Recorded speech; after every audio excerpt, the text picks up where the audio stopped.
There's a giant lawn party at the White House tonight. Nope, not Trump's birthday yet. This was the summer soiree. Think of a summer State of the Union minus Pelosi and the Panicans. Instead, 3,000 Trump staffers and a whole lot of Stephen Miller. And of course, 47. We've never done this before, you know that, right? They didn't do it. The previous administration wouldn't have thought of doing it. But we're going to do it for 4 more years. I don't know, maybe 8 more years. 6 months ago, we had a nation that was as cold as ice. It was cold. The whole world was laughing at us. And they're not laughing anymore, that I can tell you now, because of the people here tonight. We have the hottest, most talked about country anywhere in the world.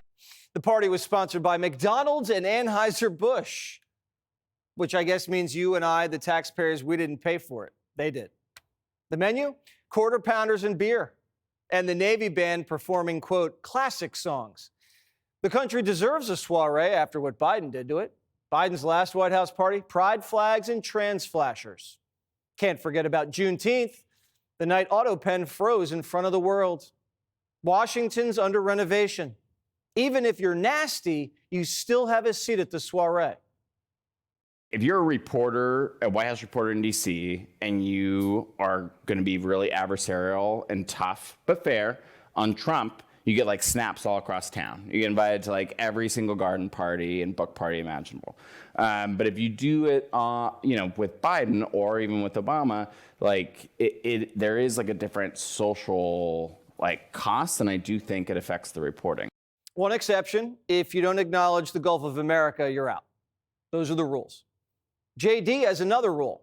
Don't be an ignorant academic. There are politicians out there they've just been politicians. You are someone who was an intellectual first. Some people don't like the word intellectual, but I mean it in the good sense of the term. You were writing for National Review. I come here for free and you insult me and you call me an intellectual. Remind me that I wrote for National Review. What a this guy is. But most people want in on the fun. Even the ones you'd never suspect, like the Binder, the official mouthpiece of the Biden White House.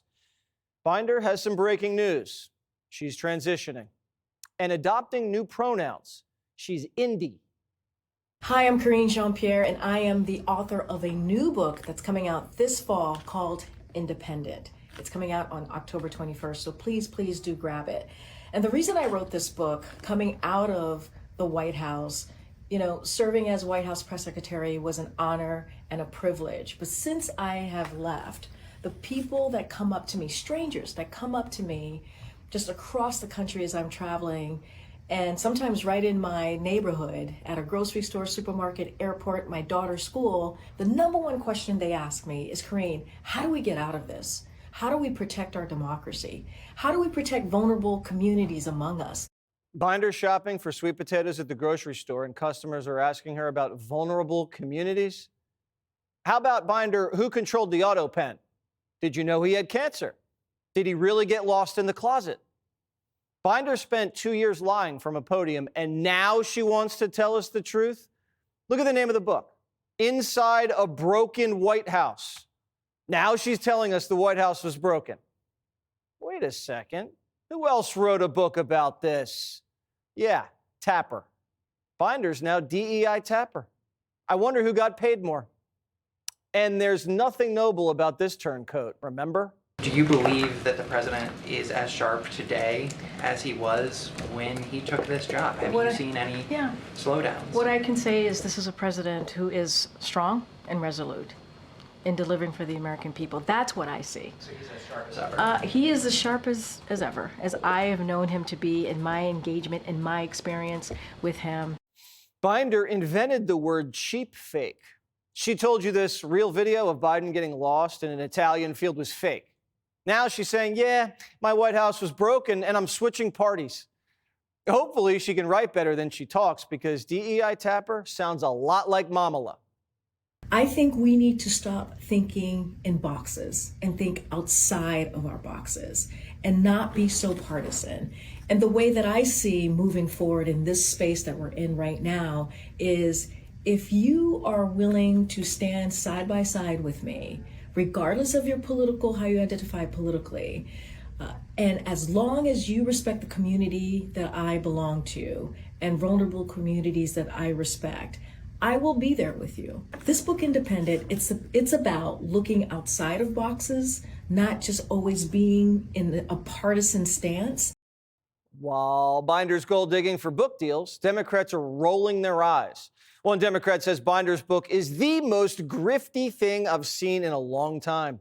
And that's saying something in Washington. One former Biden White House official says she was the public face telling us all that this White House was on track and that Biden was amazing. And now she doesn't even want to be a Democrat. Here's what CNN said about DEI Tapper.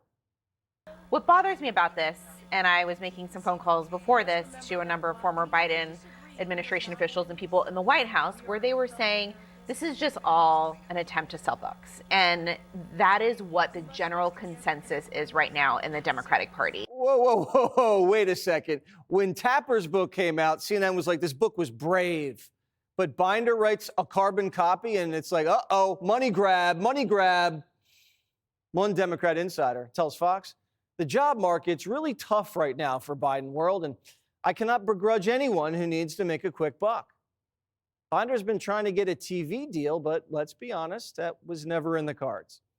After she left the administration, she tried to get a job co-hosting The View, but The View never called her back. Some people have better luck. Just ask Lloyd Austin. He's making some moves from the Pentagon to K Street. Lloyd's now a lobbyist. Others are getting slapped with subpoenas. Comer's having his own summer soiree, sending letters to top Biden aides who had a heavy hand in the cover-up. The Sly Five just got a formal invite to be deposed. And Joe's doctor, he's not off the hook either. The one who gave him more COVID tests than prostate exams. O'Connor and Comer, they're checking their calendars right now for a good date. Voters just want respect and the truth. Two things Democrats abandoned because the machine told them to. But instead of earning it back, they're trying to buy it back. They just dropped 20 mil on a study about men. The project's called Speaking with American Men, SAM.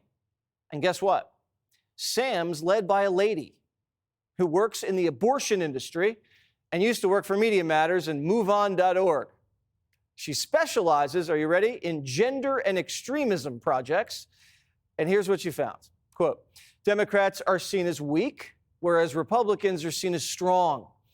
Young men also spoke of being invisible to the Democratic coalition. $20 million for that. Hulk Hogan told you that for free. And how are you supposed to get strong when your loudest leader's tampon? Next, they asked, do Democrats know what a man is? Quote, the focus groups found that young men feel they are in crisis, stressed, ashamed, and confused over what it means to be a man in 25. They vented about conflicting cultural messages of masculinity that put them in a no-win situation around the meaning of a man. So this was the men of the focus group, men who were confused about what it means to be a man, and men who are ashamed of being a man. And they found a Hispanic guy in Vegas who, shocker, doesn't love Lady Gaga. Quote, a Latino man from Las Vegas said that during the 24 campaign, Harris focused on, oh, I got Beyonce on stage with me. Oh, I got Lady Gaga on stage. And it just kind of felt like, what does that have to do with me? I'm trying to move up in life. Trump's over here like, if we're able to get a surplus in our budget, then we're going to have no tax on tips, no tax on overtime. Men aren't $1 million science experiment. They're studying us like we're space aliens. And just because you grow a beard and make a podcast doesn't make Democrat men manlier. It kind of makes you look like you're going undercover. And speaking of undercover, was Binder undercover this whole time? Former White House officials say Binder would joke about being an independent while she was in the administration. That tracks because she left the White House on Jan 20th and wrote a 300-page book in 4 months. Now, I've written 2 books. It's impossible unless you've been writing it for a long time. No wonder she was so bad at briefing. She was unprepared because she was busy writing this backstabbing book. The two big DEI picks Biden made, Kamala and Binder, blew up in his face. DEI hand grenades. Kaboom. Click here to subscribe to the Fox News YouTube page to catch our hottest interviews and most compelling analysis. You won't get it anywhere else.